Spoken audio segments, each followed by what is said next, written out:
সিরাজউদ্দিন সাহেব মাদ্রাসার কাজের জন্য এক গাড়ি স্টোন বা পাথর দিয়েছে, বলুন আলহামদুলিল্লাহ।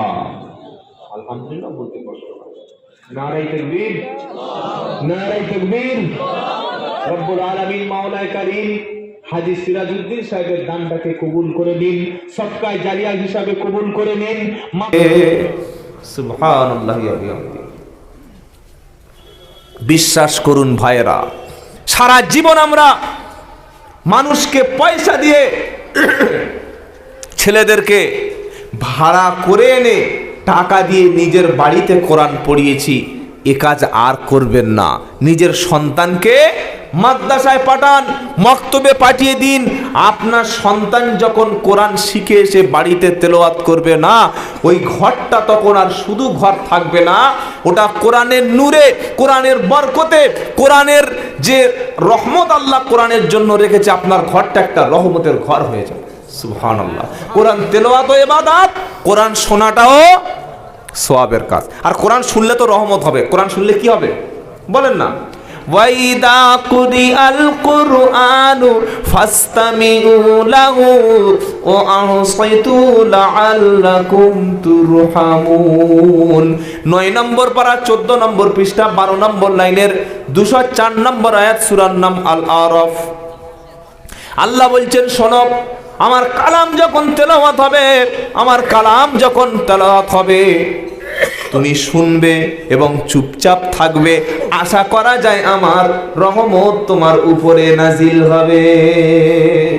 এই অন্তরটা যদি পরিষ্কার করতে হয়, এই অন্তরটা যদি সাফ করতে হয়, অন্তরে যদি শান্তি পেতে চান, জীবনে যদি শান্তিতে বাঁচতে চান, বেশি করে কোরআন তেলাওয়াত করুন।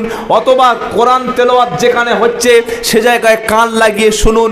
আবু জাহেলের সবচাইতে বড় কষ্ট আবু জাহেলের কখন হতো জানেন? যখন আল্লাহর নবী সাল্লাল্লাহু আলাইহি সাল্লাম মানুষের কাছে গিয়ে কোরআন শোনাতেন। আবু জাহেলের সবচাইতে ব্যথা তখন হতো, সবচাইতে কষ্ট তখন পেত।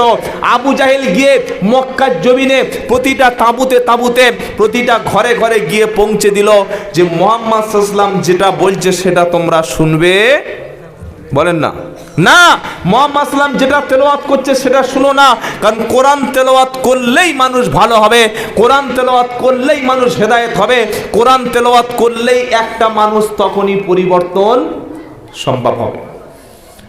এমনকি কোরআন তেলাওয়াত করা ব্যক্তিকে মুহাম্মদ সাল্লাল্লাহু আলাইহি ওয়াসাল্লামকে হত্যা পর্যন্ত করতে গেছে। আল্লাহর নবী সাল্লাল্লাহু আলাইহি ওয়াসাল্লাম রাত যখন গভীর হতো, নবীজি তখন ইবাদত করতেন, কোরআন তেলাওয়াত। সুবহানাল্লাহ। রাতে কি করতেন বলেন না? রাতে কোরআন তেলাওয়াতের মজা তাহাজ্জুদকারী ব্যক্তি ছাড়া অন্য কেউ বুঝবে না। আমরা অনেক মুসলমান আছি, ফজরের নামাজ কাজা আছে না নাই? বলেন না, কেমন করে ঘুমাও তুমি ফজর করে কাজা, এমন তো হতে পারে জোহরে জানাজা। হতে পারে না পারে না? যারা 30 বছর 40 বছর তারা ভাবছে 60 বছরের আগে আমার মৃত্যু হবে না। আপনাদের যে কবরস্থান আছে, গোরস্থান আছে, যেখানে কবর দেওয়া হয় তো ওখানে শুধু বৃদ্ধ মানুষের কবর আছে না জন ব্যক্তির কবর আছে? ভাই, 30 বছর 40 বছর ছেলেদের কবর নাই? কি বলছেন বলেন?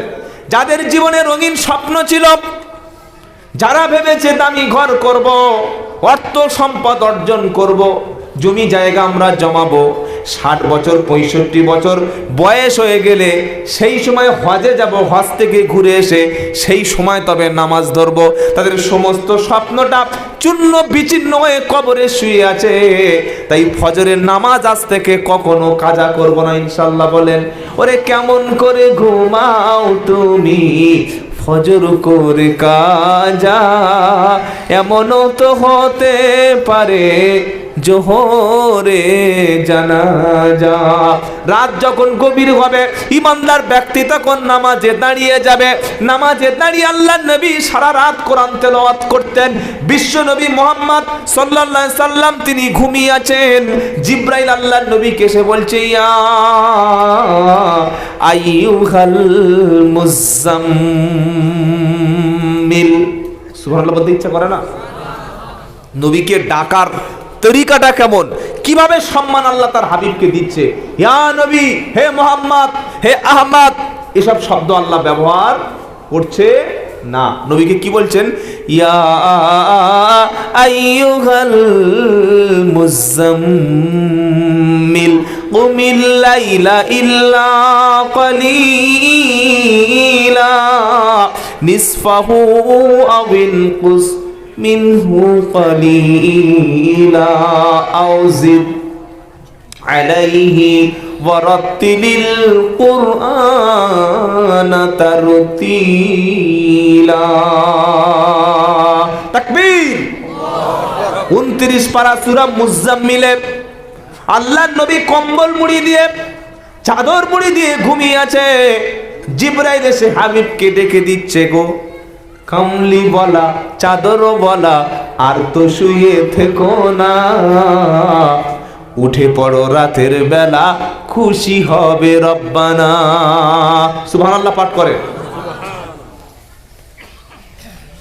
সারাদিন আমরা ব্যবসার পিছনে সময় দিই, নিজের বিবির পিছনে, ঘরের পিছনে, জমি জায়গার পিছনে সময় নষ্ট করি, কিন্তু রাত হচ্ছে মোমেন ব্যক্তির আল্লাহর সঙ্গে সম্পর্ক তৈরি করার একটা সুযোগ। সুবহানাল্লাহ।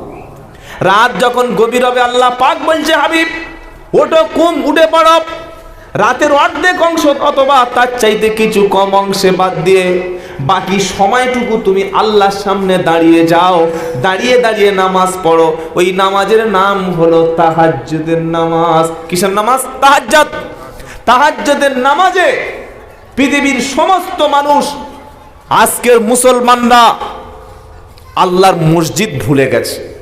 আপনি মসজিদগুলোতে গিয়ে দেখেন, বয়স্ক লোকগুলো মসজিদে, জওয়ানগুলো, যুবকগুলো আজকের মসজিদে পাওয়া যাচ্ছে না।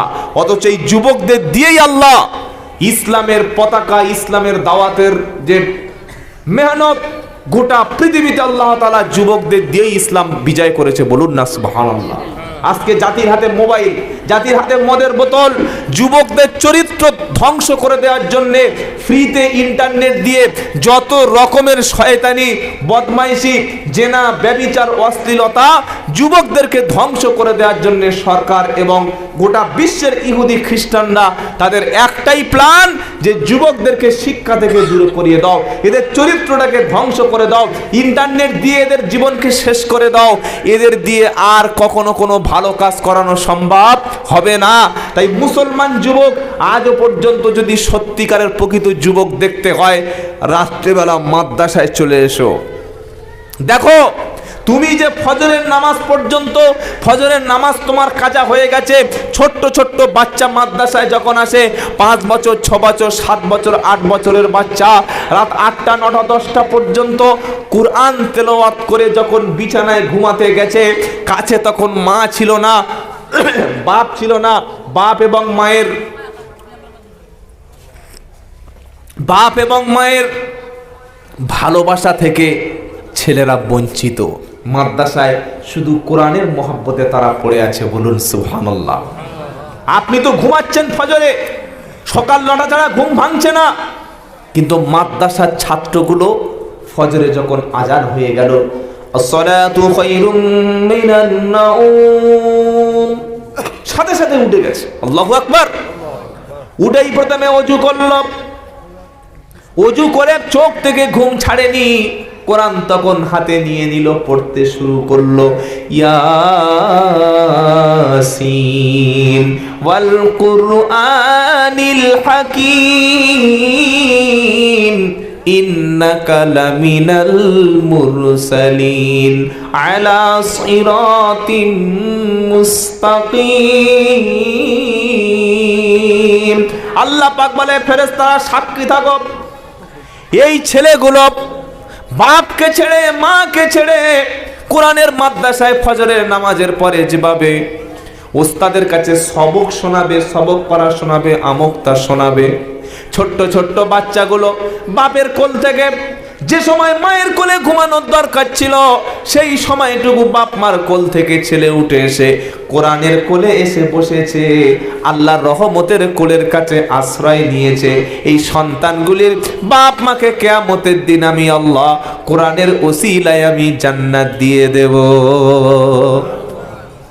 হাসরের সেই ময়দানে যেদিন কোনো সুপারিশকারী পাওয়া, জোরে বলেন, মানদাল্লাযী ইয়াশফাউ ইনদাহু ইল্লা বিইذনিহি। তৃতীয় পারা প্রথম পৃষ্ঠায় 11 নম্বর লাইনের 255 নম্বর আয়াত সূরার নাম বাকারা। আল্লাহ পাক বলছে হাসরের ময়দানে আমি আল্লাহ বলবো, কে আছে এসো, সামনে এসো। আমি যার অনুমতি দেব না, আমি যাকে পারমিশন দেব না, আমার হুকুম ছাড়া আমার সামনে আমার কাছে কারোর সুপারিশ চলবে? জোরে বলো, চলবে না। সেদিন কে তোমাকে সুপারিশ করবে? হাসরের ময়দানে কোরআন তোমার পক্ষে কথা বলবে। ওয়াত্তাকু ইয়াউমাল লা তাজজি নাফসুন আন নাফসিন শাইয়্যা ওয়ালা ইকবালু মিনহা শাফাআতু ওয়ালা ইউখাযু মিনহা আদলু ওয়ালা হুম ইনসারুন। প্রথম পারা সূরা বাকারার 48 নম্বর আয়াতে 14 এবং 15 নম্বর লাইনেতে আল্লাহ বলছেন, ওয়াত্তাকু, ভয় করো, ইয়াউমাল লা তাজজি নাফসুন আন নাফসিন শাইয়্যা, যেদিন কেউ কারোর কোনো উপকারে আসবে নাকি? পীর না আসবে মুরিদের, ইমাম না আসবে মুক্তাদির, বাপ ছেলের উপকারে, স্বামী স্ত্রীর উপকারে, ভাই ভাইয়ের উপকারে সেদিন আসবে না। ওয়াত্তাকু ইয়াউমাল লা তাজজি নাফসুন আন নাফসিন শাইয়্যা, কেউ কারোর সেদিন উপকারে আসবে না। ওয়ালা ইকবালু মিনহা শাফাআ, সেদিন আমি কোনো সুপারিশ সেদিন গ্রহণ করব না, সেদিন কোনো বিনিময় আমার কাছে চলবে না। ওয়ালা হুম ইনসারুন, সাহায্যকারী সেদিন কেউ নাই। আচ্ছা, আপনি দুনিয়ায় বিপদে পড়লে বাপ মা দুজনের মধ্যে কেউ না কেউ সহযোগিতা করে তো ভাই? আচ্ছা, আমার কথা আপনারা বুঝতে পারছেন? করে না? করে না? বাপ মা যার নাই, ভাইরা তার সহযোগিতা করে। ভাই যার বেঁচে নাই, বন্ধু বান্ধব সহযোগিতা করে। বন্ধু বান্ধব যার নাই, কমপক্ষে আত্মীয় স্বজন পাড়া প্রতিবেশী তার সহযোগিতায় আগিয়ে আসে। এবার বলুন, হাসরের ময়দানে বিপদে পড়েছেন, আমল নাই, কে আসবে? বাপ আসবে, তাই তো? ভাই, ইয়াউমা ইয়াফিরুল, বাপ যে আসবে না, ভাই যে আসবে না, আল্লাহ কোরআনে আগে থেকে শুনিয়েছে সেই রকম একটা কঠিন ঘোষণা। ইয়াউমা ইয়াফিরুল মারউ মিন আখিহি ওয়া উম্মিহি ওয়া আবিহি ওয়া সাহিবাতিহি ওয়া বানিহি লিকুল্লি মিনহুম ইয়াউমাইদিন শাআনু ইগনি। 30 পারা সূরা আবাসা 34 থেকে 36 37 নম্বর আয়াতে আল্লাহ বলছেন, তুমি কেমন বিপদে পড়বে শোনো। যদি কোরআন সাথে থাকে তোমার ভয় নাই, আর কোরআন যদি না সাথে থাকে বাঁচার কোনো উপায় নাই। ইয়াউমা ইয়াফিরুল মারউ মিন আখিহি, ভাই কিয়ামতের দিন ভাই থেকে দৌড়ে সেদিন পালিয়ে যাবে। দৌড়ে পালানো বোঝেন? বোঝেন না? আচ্ছা, আপনাদের এই হাইলাকান্দি এলাকায় সাপ আছে, সাপ, সাপ বোঝেন না? এরকম বড় সাপ কামড় দিলেই ফোঁস মারা যায়। এরকম সাপের নাম কি বলেন? হুজুর কয় যে অজগর। অজগর সাপের বিষ আছে নাকি? অজগর সাপ তো মানুষকে খেয়ে ফেলে। হ্যাঁ, কালনাক। আচ্ছা, এই খড়িশ বোঝেন? খড়িশ, কেউটে সাপ বোঝেন না যে? তা যাই হোক, আপনাদের এলাকায় যে কোনো একটা সাপ, বিষাক্ত সাপ এইরকম বড়, যদি ওই দিক থেকে ওই দোকান থেকে এসে এই মাঝখানে ঢুকে পড়ে, আপনারা থাকবেন তো? আর যারা চুপচাপ আছেন থাকবেন নাকি? পালাবেন না? কত লোক যে লুঙ্গি ফেলে রেখে চলে যাবে আল্লাহ জানে। কি বুঝলেন? রাস্তায় গিয়ে দেখবে লুঙ্গি নাই, সাপ আছে লুঙ্গি নাই, এরকম হবে না? হবে না? তবে আমাদের এই ওলামাদের যা ইমান আছে, স্টেজে বা মঞ্চে বসে আছি, আমরা অন্তত সাপের সঙ্গে একটু মুসাফা করে যাবো, তাই তো? কি বুঝলেন? আরে ভাই, এটা পৃথিবীর সাপ। সাপ দেখে তুমি দৌড় দিচ্ছ, জাহান্নাম যখন সামনে তোমার হাজির করানো হবে, ভাই বলবে দুনিয়াতে ভাই বলতে কেউ নাই। বাপ সেদিন বলবে আমি কারোর জন্মদিনই পালাবে। সেদিন তো আর কাপড় নাই, পরনে কাপড় থাকবে নাকি? পুরো ফুল ল্যাকেট উলঙ্গ। বাপ বলবে আমার কোনো সন্তান ছিল না, মা বলবে সে দুনিয়াতে আমার কোনো বাচ্চা বলতে কেউ ছিল না। ব্যক্তি যখন বাপ মাকে হারাবে, ভাইকে হারাবে, সবাইকে হারিয়ে যখন আপন বিবির কাছে গিয়ে বলবে, বিবি সারা জীবন তোমাকে ভালো কাপড় পরিয়েছি, তোমার সুখের জন্য কত নামাজ কাজা করেছি, আমি উপার্জন করে তোমার হাতে টাকা দিয়েছিলাম, পয়সা দিয়েছিলাম বিবি, কিন্তু কোরআনের সাথী ছিলাম না। মাদ্রাসায় তোমার খুশি করার জন্য অর্থ তোমার পিছনে দিয়েছি, মাদ্রাসায় পয়সা দিতে পারলাম না, মসজিদে পয়সা দিতে পারলাম না। আজকে কিয়ামতের দিন বিবি বিপদে পড়েছি, একটু হেল্প করো, সহযোগিতা করো। কোরআন শোনাচ্ছে ওয়াসাগি বাতিহি। স্ত্রী সেদিন বলবে স্বামী দুনিয়াতে স্বামী বলতে কেউ ছিল না। কথাটা বিশ্বাস হচ্ছে না? হয় না? কোরআনের শুনে বিশ্বাস হয় না? স্ত্রী বলবে দুনিয়াতে স্বামী নাই, তো পাবো কোথায়? স্বামী বলবে বলছিস কি, কার জন্য কাপড় কিনে দিয়েছি, কার জন্য আমি আল্লাহ রাস্তায় পার হতে পারিনি, কার জন্য সম্পদের পাহাড় বানিয়ে ফেলেছি। স্ত্রী বলবে দুনিয়াতে স্বামী বলতে কেউ ছিল না। স্বামী যখন দেখবে আমার স্ত্রী আমার না, তখন সন্তানকে ডেকে বলবে আয় বেটা, বিপদে পড়েছে, একটু নেকির ব্যবস্থা কর, কিছুটা সহযোগিতা হাত বাড়া। আই আল্লাহ পাক এবার শোনাচ্ছে সন্তান কি বলবে, ইয়া আইয়ুহান নাসুত্তাকু রাব্বাকুম ওয়া খুশাউ ইয়াউমান লা ইয়াজজি ওয়ালিদুন আও ওয়ালাদিহি ওয়ালা মাউলুদুন হুয়া জাজিন আও ওয়ালিদিহি শাইয়্যা ইন্না ওয়াদাল্লাহি হাক্কু ফালা তাগরুরান্নাকুমুল হায়াতুদ দুনিয়া। 21 পারা 13 পৃষ্ঠা 6 নম্বর লাইনের 33 নম্বর আয়াত, সূরার নাম সূরা 31 নম্বর আয়াত, সূরার নাম সূরা লুকমান। আল্লাহ পাক বলছে ইয়া আইয়ুহান নাসুত্তাকু রাব্বাকুম, হে মানুষেরা তোমার রবকে ভয় করো, আর সেই দিনকে ভয় করো যেদিন আমি আল্লাহ বদলা দেব। সেই দিনটার নাম হচ্ছে কিয়ামত। সেদিন বাপ বলবে দুনিয়াতে সন্তান বলতে কেউ ছিল না, সন্তান সেদিন বাপের পিতৃত্বকে অস্বীকার করে দেবে। এবার বলো তুমি কোথায় যাবে? আল্লাহ পাক আরো শোনাচ্ছে লাইসা লাহা মিন দুনিল্লাহি মিন ওয়ালিয়্যিন ওয়ালা শাফি। 7 পারা 15 পৃষ্ঠা 8 নম্বর লাইনে 70 নম্বর আয়াত, সূরার নাম সূরা আনআম। আল্লাহ পাক বলছে কিয়ামতের দিন আজকের কোনো বন্ধু নাই, অভিভাবক নাই, সুপারিশকারী কেউ নাই, সবাই তোমাকে পেলে ভাগিয়ে রেখে চলে গেছে। ইয়াউমা ইয়াতিলা তাকাল্লামু নাফসুন ইল্লা বিইদনিহি ফামিনহুম শাকিয়্যুন ওয়া সাঈদ। 12 পারা 10 পৃষ্ঠা 12 নম্বর লাইনের 105 নম্বর আয়াত, সূরার নাম সূরা হুদ। আল্লাহ পাক বলছে এমন একটা দিন আসবে কেউ সেদিন কথা বলবে না, আমি আল্লাহ যার হুকুম দেব না, আমার অনুমতি ছাড়া সেদিন কথা কেউ বলবে না। যাদেরকে দুনিয়ায় খাইয়েছি, যাদের সঙ্গে ঘুরেছি, যাদের পিছনে সময় দিয়েছি, যাদের পিছনে অর্থ ব্যয় করেছি, ভাই এই বন্ধু সেদিন শত্রু হবে।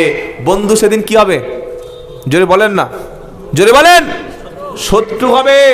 আর হাফেজে কোরআন, যাদের সিনায় কোরআন আছে, কোরআনের ধারক বাহক যারা, এই হাফেজে কোরআনকে আল্লাহ তাআলা কিয়ামতের দিন 10 জন ব্যক্তিকে, যেদিন বিবি বাচ্চা স্ত্রী পুত্র সবাই ফেলে চলে গেছে, হাফেজে কোরআনকে আল্লাহ বলবে হাফেজ তোমার সিনার মধ্যে কোরআন ছিল, তুমি সারা জীবন পরিশ্রম করে কোরআন তেলাওয়াত করেছিলে, আজ হাসরের ময়দানে আমি তোমাকে 10 জন ব্যক্তিকে সুপারিশ করার মতো 10 জন ব্যক্তি সম্পর্কে হুকুম দিচ্ছি, অনুমতি দিচ্ছি।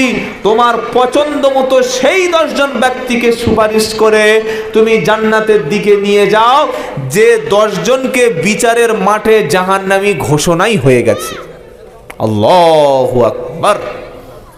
এটা ছেলেখেলা ব্যাপার না, এটা গল্পের ব্যাপার না, আনন্দ ফাজলামির ব্যাপার নয়। আপনি চিন্তা করতে পারছেন কত সম্মান আল্লাহ হাফেজদের, আলেমদের দিয়েছে। হাফেজকে আল্লাহ বলবে যাও 10 জন ব্যক্তিকে সাথে করে নাও। সেই 10 জন ব্যক্তি, যে 10 জন ব্যক্তিকে আমি আল্লাহ জাহান্নামের জন্য ঘোষণা দিয়েছিলাম, হাফেজে কোরআন প্রথমে সাথে করে নেবে তার পিতা এবং মাতা। জোরে বলুন সুবহানাল্লাহ। প্রথমে কাকে নেবে? জন্ম দেওয়া পিতা, গর্ভধারিণী মা। হাফেজ বলবে রব্বানা, এই পিতা আমাকে জন্ম দিয়েছিল, এই মা 10 মাস আমাকে গর্ভে রেখেছিল। আব্বা যদি মাদ্রাসায় না পাঠাতো, কোরআন যদি না শিক্ষা দিত, আমি কোরআন শিখতে পারতাম না। আমার দুনিয়াতে বাপের পয়সা ছিল না, কষ্ট করে পরিশ্রম করে যতটুকু সম্পদ আমার পিছনে ব্যয় করেছে রব্বানা, এই সম্পদটুকু ব্যয় করার ফলে আপনার কোরআন মুখস্থ করার মতো সুযোগ আমি পেয়েছি। যে বাপ মা আমাকে সারা জীবন কষ্ট করে মাদ্রাসায় পড়িয়েছিল, আমার আব্বা এবং আমার আম্মাকে না নিয়ে আমি আল্লাহর জান্নাতে যাব না। সুবহানাল্লাহ, সুবহানাল্লাহ বিহামদি। বাপ মা হয়ে গেল। সেই বাপ মা কত সৌভাগ্যবান বলুন তো, যে বাপ মার সন্তান আজকের হাফেজ হলো, মাথায় পাকড়ি হলো। যে বাপ মার সন্তানটা সিনার মধ্যে কোরআন দেখেছে, সেই মা তো গর্বিত মা। যে মায়ের গর্ভে একটা হাফেজে কোরআন জন্ম নেয়, একটা আলেম জন্ম নেয়, একটা ইমাম জন্ম নয়, এটা সাধারণ কোনো মা না, এটা জান্নাতি মা। বলুন সুবহানাল্লাহ। হাফেজে কোরআন আরো বলবে আল্লাহ 2 জন হলো, আরো 8 জন চাই। আল্লাহ পাক বলবে তোমার পছন্দ মতো ব্যক্তিকে তুমি নাও। হাফেজ হয়েছে কোত্থেকে? মাদ্রাসা থেকে না কলেজ থেকে? বলেন না, মাদ্রাসা থেকে। হাফেজে কোরআন এসে বলবে আল্লাহ আমার ওস্তাদকে চাই। সুবহানাল্লাহ। ওস্তাদ ফজরে কোরআন শুনেছে, জোহর বাদ কোরআন শুনেছে, মাগরিব বাদ কোরআন পড়িয়েছে, ইশা বাদ কোরআন শুনেছে, সবক পারা আমক্তা শুনেছে। একটা হাফেজকে 24 ঘন্টার মধ্যে 14 থেকে 15 ঘন্টা পড়তে হয়। আর তার পিছনে সবচাইতে বেশি পরিশ্রম মেহনত যার থাকে, সেটা হলো মাদ্রাসার উস্তাদে কেরাম। সুবহানাল্লাহ। কত পরিশ্রম করতে আপনারা জানেন না। এসে দেখবেন মাদ্রাসায় বসবেন, মাঝে মাঝে দেখবেন যে কি পরিশ্রম করে আপনার সন্তানকে আলেম বানাচ্ছে, কি পরিশ্রম করে একটা ছেলেকে মানুষের মতো মানুষ তৈরি করছে, কি পরিশ্রম করে একটা সন্তানকে অসামাজিক কাজ থেকে বাঁচাচ্ছে। ওস্তাদকে নিয়ে নিলাম। হাফেজে কোরআন বলবে আল্লাহ যে মাদ্রাসায় পড়েছিলাম, মাদ্রাসার ভূমিদাতা, মাদ্রাসার জমি যে দিয়েছিল সেই ব্যক্তি কই? আমিও তাকে নিয়ে আপনার দয়ায় আল্লাহ জান্নাতে চলে যেতে চাই। জোরে বলুন সুবহানাল্লাহ। কজন হলো বলেন না? গোনেন নেই যে 4 জন। আল্লাহ বলবে আরো পছন্দ মতো ব্যক্তি নাও। মাদ্রাসার হিতাকাঙ্ক্ষী কারা, কোরআনের হিতাকাঙ্ক্ষী কারা, পছন্দ মতো নাও।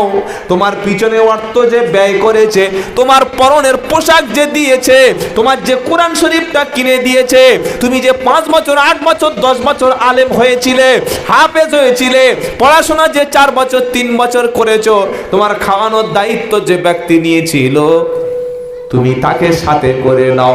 হাফেজে কোরআন জান্নাতে যাবে। 10 জন ব্যক্তিকে আল্লাহ হাফেজে কোরআনের সাথী বানিয়ে দেবে। সাথী হতে চাই ইনশাআল্লাহ? সাথী হতে চাই। কার সাথী? হাফেজে কোরআনের আলেমের সাথী হবো। বলুন না ইনশাআল্লাহ। যদি কোরআনের সাথে থাকেন কোনো ভয় নাই, কারণ আল্লাহ পাক কোরআন ওয়ালাদের সম্পর্কে বলছে ইয়া ইবাদি লা খাউফুন আলাইকুমুল ইয়াউম ওয়ালা আনতুম তাহজানুন আল্লাযীনা আমানু বিআয়াতিনা ওয়া কানু মুসলিমিন উদখুলুল জান্নাতা আনতুম ওয়া আজওয়াজুকুম তুহবারুন।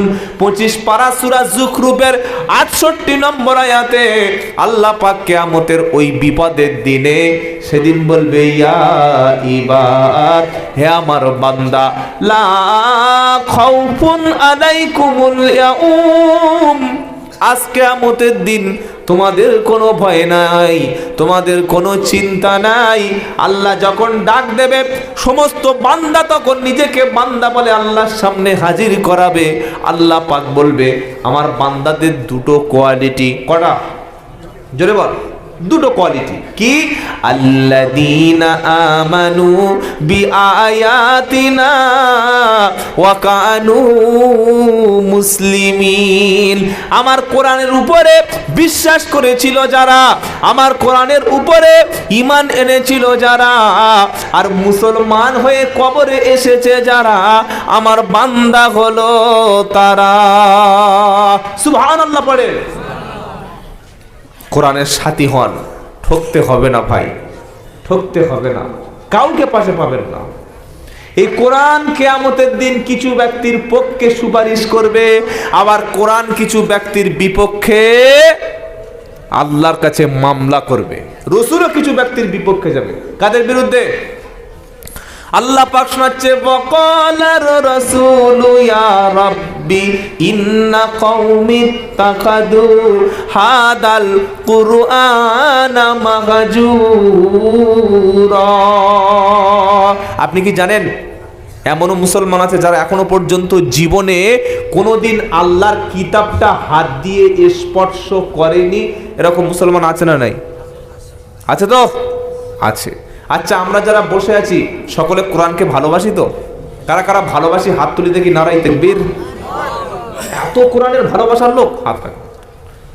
সত্যি বললেন তো নাকি মিছে কথা বললেন? সত্য একদম। ভাই, যে যাকে ভালোবাসে সে তার কাছে থাকে না দূরে থাকে? বলেন। দূরে। কে বললো? যে যাকে ভালোবাসে সে তাকে কাছে রাখে। ভেবে ঠান্ডা মাথায় বলে তবে উঠে উত্তর দেবেন, যাবেন। আপনারা হাত তুলে বললেন কোরআনকে সবাই ভালোবাসি। যদি কোরআনকে সত্যি ভালোবাসতেন তাহলে কাপড়ে পেঁচিয়ে মুড়ে উপরে তুলে রেখে মোবাইল নিয়ে কি আর রাতে ঘুমাতেন? হ্যাঁ? কোনোদিন কোনো ব্যক্তি দেখেছেন বুকের উপরে কোরআন নিয়ে ঘুমাচ্ছে? হ্যাঁ? বুকের উপরে কোরআন সিনায় তেলাওয়াত করতে করতে ঘুমাচ্ছে, কোরআন মাথার কাছে রেখে ঘুমাচ্ছে? পাবেন না। একমাত্র এক শ্রেণীর ব্যক্তিকে পাবেন, এই ওলামায়ে কেরাম, হাফেজে কেরাম যারা। বলুন সুবহানাল্লাহ। ফট করে হাত তুলে আল্লাহ কোরআন, আল্লাহ কোরআনকে খুব ভালোবাসি। আল্লাহ বলছে ভালোবাসিস তা কাছে রাখলি কই? হ্যাঁ? কোরআনকে তখন আমরা ভালোবাসি যখন আমার বাপের মরণের সময়টা হয়ে যায়। কি বলছেন বলেন?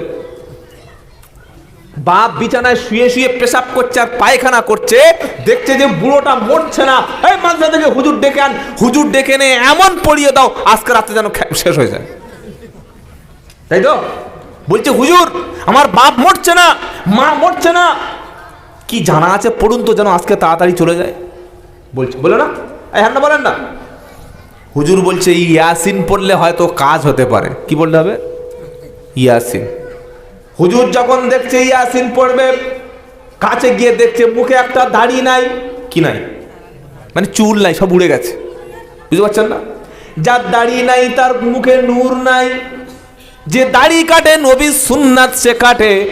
আজ থেকে তওবা করুন, বসে বসে ভাবুন, যদি আজকে রাতে মারা যায় সাদা কাফন পরিয়ে, আতর মাখিয়ে, গোলাপ মাখিয়ে কবরে যখন ইমাম সাহেব শুইয়ে দেবে, দোয়া পড়বে বিসমিল্লাহি ফি সাবিলিল্লাহ ওয়া আলা মিল্লাতি রাসূলিল্লাহ। বলবে না আল্লাহর নামে, রসুলের নামে, রসুলের দিনের উপরে আল্লাহর নামে একে ছেড়ে দিলাম। ফেরেশতারা মনে করছে সুন্দর যে কাপড় পরিয়েছে, যে সুন্দর আতরের সেন বার হচ্ছে, নিশ্চয়ই মনে হয় বড় পীর আব্দুল কাদের জিলানীর জামাই হবে। লাশ যখন খুলেছে দেখছে মুখে দাড়ি নাই, আর ঠোঁট যেটা আছে সেটা বিড়িখোরের ঠোঁট। কিসের ঠোঁট? বিড়িখোর। বিড়ি বোঝেন? বিড়ি বোঝেন না? সিগারেট। সাদা ঠোঁট খেয়ে খেয়ে কালো করে ফেলে। ছি ছি ছি ছি। কোরআন যার সাথী হবে কখনো তার ঠোঁটে মুখে আগুন থাকবে না। কোরআন যার সাথী হবে সে কখনো দাড়ি, জোরসে বলো, কাটবে না। কারণ দাড়িতে খুর চালায় যে, সুন্নাতে খুর চালায় সে। আজকে রাত্রেই যদি মৃত্যু হয় 4-5 ঘন্টার মধ্যে মোটামুটি এত বড় দাড়ি হয়ে যাবে, তাই তো? কি বলছে? এই যে দাড়ি চাচা অবস্থায় কবরে চলে গেছে, ফেরেশতারা বলবে দাঁড়া 6 মাস পরে এসে তোর হিসাব হবে, কারণ দাড়িটা একটু বড় হয়ে যাক। বলবে তো? বলবে যে 6 মাস পরে আসছি, জানুয়ারিতে তুই মরে কবরে শুয়ে থাক, ডিসেম্বরে এসে সওয়াল জবাব হবে, তাই তো বড় করে সুযোগ দেবো? দেবে না। কেন কাটছেন ভাই? কাটবেন না ইনশাল্লাহ। বলেন না ইনশাল্লাহ। কোরআনকে যদি ভালোবাসতাম, কোরআনকে তেলাওয়াত করে করে ঘুমাতাম, কোরআনকে যদি ভালোবাসতাম, কোরআনের সঙ্গে স্পর্শ করতাম, যে যাকে ভালোবাসে তাকে ছাড়া সে ঘুমায় না, যে যাকে ভালোবাসে তার কথা মুখ থেকে কখন দূরে যায় না, যে যাকে ভালোবাসে তাকে হাত দিলে তার শরীরটা ঠান্ডা হয়, যে যাকে ভালোবাসে তাকে বুকে জড়িয়ে ধরলে অন্তরটা তার ঠান্ডা হয়। ঠিক বলছি না ভুল বলছি? বলেন না। ভালোবাসা জানেন না নাকি কাকে বলে? তো কোরআনকে বললেন ভালোবাসি। বলুন তো কবে রাত্রেবেলা কোরআনকে বুকে জড়িয়ে ধরেছিলেন? ওগো কোরআন, তুমি তো শ্রেষ্ঠ কিতাব, তুমি তো জান্নাতের দলিল, তুমি তো সুপারিশ করবে কিয়ামতে, তুমি তো আমার পক্ষে সেদিন কথা বলবে। আমি পড়তে পারি না ঠিক, কিন্তু তোমাকে খুব ভালোবাসি, তোমাকে চুমা খাচ্ছি, তোমাকে বুকে নিচ্ছি। কোরআন বুকে নিয়ে চুমা খেয়ে তারপরের দিন সকালবেলা মক্তবে, মাদ্রাসায়, মসজিদে ইমাম সাহেবের কাছে বসে গিয়ে 2000-5000 টাকা ইমাম সাহেবের পকেটে, মাদ্রাসার অ্যাকাউন্টে, মক্তবে দিয়ে কোরআন বুকে করে আলেমদের কাছে বসে গিয়ে বলা উচিত ছিল না, ভাই মৌলানা, আমি আমার 40 বছর বয়স, 50 বছর বয়স, 3 ছেলের বাপ, 2টা মেয়ে হয়ে গেছে, এখনো আল্লাহর কিতাবটা আমি তেলাওয়াত করতে পারি না। আফসোস, আপনি আমাকে কিতাবটা শিখিয়ে দিন। আপনি যেমন বিশুদ্ধভাবে কোরআন তেলাওয়াত করেন, আমি যেন ওইভাবে কোরআন তেলাওয়াত করতে পারি, এটা আপনি আমাকে শিখিয়ে দিন। এটা যদি কোনো মানুষ বলতে পারত, ইমামের কাছে বসে কোরআন শিখতে পারত, তখন প্রকৃত ভালোবাসা কোরআনের বলে তখনই প্রমাণ হয়ে যেত। পাইকারি ভাবে হাত তুলে দিয়েছেন উপরে। কি বাড়িতে গিয়ে দেখো মুসলমানের ঘরের ছেলে এলসিডি কিনেছে 30,000 টাকা দিয়ে। কিনেছে না কেনে নাই? হ্যাঁ না বলো না?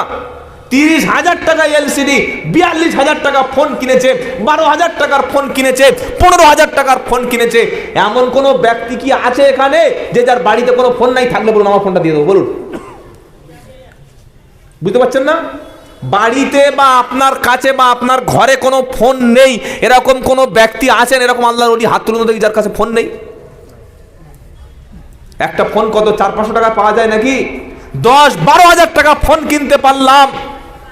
কোনোদিন বাজারে গিয়ে কোরআনটা দাম দিয়ে কিনেছি না কোরআন নিয়ে দামাদামি করছে? কি বুঝলেন? বলছে মাদ্রাসায় কোরআন কত কমে পাওয়া যায়, ওস্তাদ বলছে 250 টাকা পিস, বলছে ওদের একটু কম হয় না? ছি, আপনি আলু কিনতে আসছেন নাকি না মাছ কিনতে আসছেন?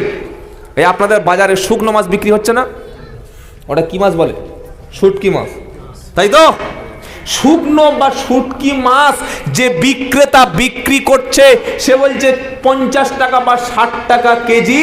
যিনি ক্রেতা তিনি বলছেন ভাই 20 টাকা কম হবে না? কেন? এটা হচ্ছে কাস্টমার আর বিক্রেতা দুজনের দামাদামি করে মাল কিনতে হয়। 20 টাকা কেজি কম করলে 20 টাকা লাভ হবে। মাদ্রাসায় কোরআন কিনতে এসছে, কিতাব যারা বিক্রি করছে তাদের কাছ থেকে কোরআন কিনছে, সে বলছে 250 টাকা, এ বলছে ভাই 220 টাকা হবে না? আপনি শুটকি মাছ কিনছেন মনে হয় নাকি? নাউজুবিল্লাহ। পৃথিবীর শ্রেষ্ঠ কিতাব কিনছেন। আপনার জানা আছে 20,000 টাকার কোরআন আছে? আপনি জানেন? জানেন না। 30,000 টাকা দামের কোরআন আছে। আমরা শুধু খালি মোবাইল চুজ করেছি, মোবাইল কিনতে শিখেছি, কোরআন তো কিনতে জানিনি। 30,000 টাকার কোরআন যখন হবে, লাম অক্ষরগুলো স্বর্ণ অক্ষরে লেখা থাকবে, মিম অক্ষরগুলো রূপার অক্ষরে লেখা থাকবে, তার পেজটা মোমের পেজ হবে, তার সঙ্গে একটা পেনড্রাইভ থাকবে, তার সঙ্গে একটা কলম দেবে। যে ভাষায় আপনি কোরআনের অনুবাদ শুনতে চাইবেন, ওই পেনটা কোরআনের সূরার উপরে যখন আপনি পুশ করবেন, সুইচটা অন করবেন, সেই ভাষায় আপনার কোরআন অনুবাদ শুনিয়ে দেবে। বলুন সুবহানাল্লাহ। জানা আছে? সেলাইনে তো আমরা পড়ি নাই ভাই। নিজের ছেলেটা কোন রকমে ধরে বেঁধে বলছে, যখন কোথাও হচ্ছে না, আমি একটু আগে বলছিলাম, বলে এবার মাদ্রাসা নিয়ে দাও। ওস্তাদকে ফোন করে বলছে, হযরত, বললে আমি মাদ্রাসায় ভর্তি হচ্ছে, বললে হ্যাঁ, বললে আমি একটা জানোয়ার মাদ্রাসায় নিয়ে যাচ্ছি। কি নিয়ে যাচ্ছি? জানোয়ার। তো মুহতামিম সাহেব মনে করছে যে হয়তো সাতকার কোনো গরু দেবে মাদ্রাসায় বা ছাগল দেবে মাদ্রাসায়, জানোয়ার আনছে। বললে এই ছেলে রে, ছুরি রেডি কর, দড়ি রেডি কর, মাদ্রাসার সাতকা আসছে, জানোয়ার আসছে। হঠাৎ গেটের সামনে ঘটঘট ঘটঘট করে গাড়ি আসলো। বলছে কই জানোয়ার কই? বলছে এই যে দড়ি দিয়ে বাঁধা আছে। দেখছে 5.5 ফুট একটা ছেলে। বলছে এ তো মানুষ, এ তো জানোয়ার নাই। বলছে এটাই জানোয়ার, একে আমি মানুষ করতে পারিনি, আপনার কাছে দিলাম, আপনি মানুষ করুন। ভাই, বাপ মা যেটা মানুষ করতে পারেনি, ওস্তাদরা সেটা মানুষ করবে তো? আমরা তাই করতে দিয়েছি, করবেন না। সকলে বলুন, প্রত্যেকটা সন্তানকে কোরআন শিক্ষা দেব। বলুন ইনশাআল্লাহ। তলাবুল ইলমি ফারিজাতুন আলা কুল্লি মুসলিমিন ওয়া মুসলিমা।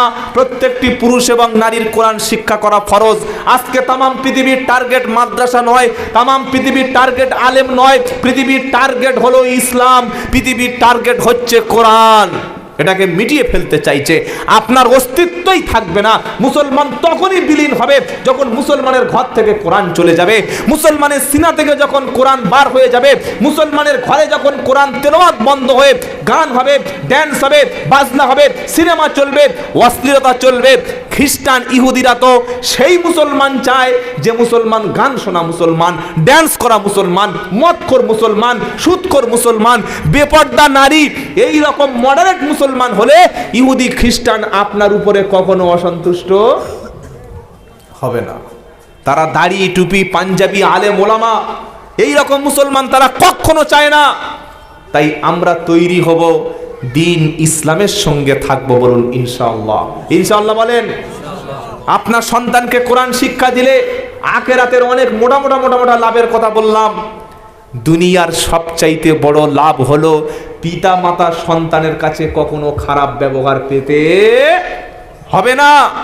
সবচাইতে কষ্ট কখন লাগে জানেন? বাপ যখন ছেলেকে মানুষ করে, বৃদ্ধ বয়সে ছেলের কাছে উল্টো পাল্টা কথা শোনে, বৃদ্ধ বয়সে ছেলে বাপকে দুমুঠো ভাত দেওয়ার জন্যে মায়ের অসুস্থতার সময় ছেলে যখন মুখের উপরে বলে দেয় আমি তোমাকে কিছু করতে পারবো না, এর চাইতে কষ্ট কোনো পিতামাতার আর দ্বিতীয় হতে পারে? এই রকম পরিস্থিতির হাত থেকে যদি বাঁচতে হয়, আজই আপনার সন্তানকে মক্তবে মাদ্রাসায় পাঠিয়ে ওকে এতটুকু শিক্ষা অন্তত দিন। আপনি যেদিন বৃদ্ধ হবেন সেদিন আপনার পাশে বসে আপনার কষ্টের কথাটা যেন শোনে। আপনি যেদিন বৃদ্ধ হবেন আপনার ক্ষুধার আগে যেন আপনার খাবারটা পৌঁছে দেয়, আপনার পোশাক ছিঁড়ে যাওয়ার আগে যেন পোশাকটা পৌঁছে দেয়। আর এই যে মাদ্রাসাটা, হযরত বলছিলেন, প্রধান শিক্ষক সাহেব বলছিলেন, প্রায় 120 বছর আগের প্রতিষ্ঠান এটা। বলুন আলহামদুলিল্লাহ। আলহামদুলিল্লাহ আপনারা বললে মনে হচ্ছে খুব বড় পাপ হবে নাকি? নাকি আলহামদুলিল্লাহ বললে এনআরসিতে সব বাদ পড়ে যাবে? বলেন আলহামদুলিল্লাহ। আপনাদের আসাম রাজ্যে আমি অনেক প্রোগ্রাম করেছি। আজকের যে মাদ্রাসায় আসলাম, সত্যি আমি ধন্য হলাম, ভালো লাগলো। আমার মতো গুনাহগার, নালায়েক, অযোগ্য ব্যক্তির হাত দিয়ে এই সাহেবে কোরআনদের, হাফেজে কোরআনদের মাথায় একটা পাখির মতো একটা পবিত্র জিনিস আমরা দিতে পারলাম। সুবহানাল্লাহ, কত সম্মান। আপনি যেদিন বৃদ্ধ হবেন, যেদিন আপনার শরীরে কোনো ক্ষমতা থাকবে না, সেদিন আপনার সন্তান যদি কোরআনওয়ালা, হাফেজ এবং আলেম হয়, বাপের সঙ্গে খারাপ আচরণ করবে না। কেন? সে কোরআনে পড়েছে, ওয়াকাদা রাব্বুকা আল্লা তা'বুদু ইল্লা ইয়াহু ওয়াবিল ওয়ালিদাইনি ইহসানা। সুবহানাল্লাহ। ইম্মা ইয়াবলুগান্না ইনদাকাল কিবারা আহাদুহুমা আও কিলাহুমা ফালা তাকুল লাহুমা উফফিন ওয়ালা তানহারহুমা ওয়া কুল লাহুমা কওলান কারীমা। তাকবীর। 15 পারা সূরা বানী ইসরাইলের 23 নম্বর আয়াতটা খুলে দেখুন কি লেখা আছে। এগুলো সন্তানকে শেখান। আল্লাহ বলছেন আমার ইবাদতের পরে আর কারো ইবাদত চলবে না। তারপরেই ওয়াবিল ওয়ালিদাইনি ইহসানা, আল্লাহর পরেই যাকে সবচাইতে বেশি ইহসান করবে, উত্তম আচরণ করবে, সেটা হলো তোমার পিতা এবং তোমার মাতা, বাপ এবং মা। সুবহানাল্লাহ। ইম্মা ইয়াবলুগান্না ইনদাকাল কিবারা আহাদুহুমা আও কিলাহুমা। কোরআন বৃদ্ধ পিতামাতাকে দেখিয়ে দেখিয়ে বলছে যদি একজন অথবা দুইজনা, বাপ অথবা মা, একজন অথবা দুইজনা, তারা যদি বৃদ্ধ হয়ে যায়, অসুস্থ হয়ে যায়, খাদ্যের অভাব হয়, আর আগের মতো তাদের শরীরে কোনো ক্ষমতা নাই, আপনার উপরে যখন নির্ভরশীল হয়ে যাবে, ফালা তাকুল লাহুমা উফফিন ওয়ালা তানহারহুমা, তুমি এমন আচরণ করো না তোমার ব্যবহারে যেন তোমার আব্বা আম্মা উফ এই শব্দটুকু যেন করে না। কথা মনে থাকবে ভাই, ছেলে মেয়ের ব্যবহারে যদি বাপ মা উফ, আল্লাহ কি সন্তানের মুসিবতে পড়েছি, এই শব্দটুকু যদি বলে আপনি শেষ, ধ্বংস। কেউ যদি রুজিতে বরকত চায়, নেক হায়াত চায়, বেশি দিন বাঁচতে চায়, হায়াতের বরকত চায়, নবীজি বললেন যেন আত্মীয় স্বজনের সাথে পিতা মাতার সঙ্গে ভালো আচরণ করে। সুবহানাল্লাহ। আমরা সবাই চলে যাব মানে এখান থেকে নয়, দুনিয়া থেকে যাব না কি বলছেন? যাব তো। দুনিয়ায় চলে যাওয়ার থেকে বিদায় নেওয়ার পরে পৃথিবীটা আর আপনার না, পৃথিবীটা সব শেষ। যে কদিন বেঁচে আছে এই কদিন সম্পর্ক, একবার মরে গিয়ে দেখেন কেউ খবর নেবে না। নবীজি বললেন মানুষ মারা যাওয়ার পর সমস্ত আমল বন্ধ হবে, কেবল মাত্র 3টি আমল জারি থাকবে। ইদা মাতাল ইনসান ইনকাতা আনহু আমালুহু ইল্লা মিন সালাসা, মানুষ যেদিন দুনিয়া থেকে চলে যাবে, মারা যাবে, সমস্ত আমল সেদিন বন্ধ হবে, শুধুমাত্র 3টি আমলের রাস্তা খোলা থাকবে।